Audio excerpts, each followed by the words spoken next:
భానుమతి ఉదయాన్నే లెగిచి పార్థు బర్త్‌డే కావటంతో తనకి ఎలాగైనా సరే శుభాకాంక్షలు చెప్పాలి అని చెప్పి ఆరు బయట ముగ్గు వేసి చాలా సంతోషంగా పార్థు కోసం వెయిట్ చేస్తూ ఉంటుంది. ఇంతలో శారద, బలరాం వాళ్ళు పార్థుని లేపడం కోసం, తనకి విష్ చేయడం కోసం అని చెప్పి తన రూమ్‌కి వెళ్తూ ఉంటారు. ఇంతలో అక్కడ ఉన్న పార్థు వేరే అమ్మాయితో పడుకొని ఉండటం చూసి ఒక్కసారిగా షాక్ అయిపోతూ ఉంటుంది శారద. అది చూసి అక్కడ ఉన్న బలరాం అయితే, ఏంటి ఇంకా పార్థు లేవలేదా? ఎందుకు అలా ఉండిపోయావు?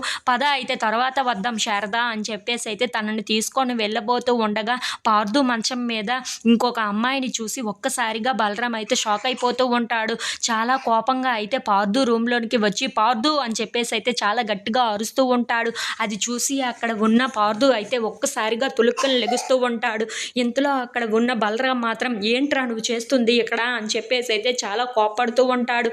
అది చూసి అక్కడ ఉన్న పార్థు అయితే, ఇదేంటో నాకు తెలియదు, అయినా నువ్వు ఇక్కడికి ఎలా వచ్చావు అని చెప్పేసి అయితే ఆ అమ్మాయిని అడుగుతూ ఉంటాడు.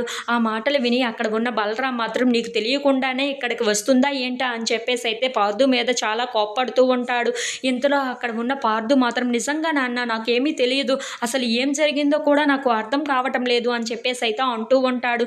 ఇంతలో అక్కడ ఉన్న అమ్మాయి మాత్రం, మావయ్య నీ కొడుకు నా జీవితాన్ని నాశనం చేసేశాడు మావయ్య, నువ్వే ఎలాగైనా సరే నాకు న్యాయం చేయాలి అని చెప్పేసి అయితే చాలా బాధపడుతూ బలరాం కాలు దగ్గరకు వచ్చి పడుతూ ఉంటుంది. అది చూసి అక్కడ ఉన్న బలరాం మాత్రం ఏమీ మాట్లాడకుండా మౌనంగా చూస్తూ ఉండిపోతాడు. ఇంతలో అక్కడ ఉన్న అమ్మాయి మాత్రం, అవును మావయ్య, నన్ను నా జీవితాన్ని నాశనం చేసేశాడు, ఇప్పుడు నన్ను ఏం చెయ్యమంటారు అని చెప్పేసి అయితే చాలా బాధపడుతూ ఏడుస్తూ అడుగుతూ ఉంటుంది. ఆ మాటలు విని ఇంట్లో ఉన్న వాళ్ళందరూ అయితే ఒక్కసారిగా షాక్ అయిపోయి చాలా కోపంగా అయితే పార్థు వైపు అలా చూస్తూ ఉండిపోతారు. If you like this video please subscribe.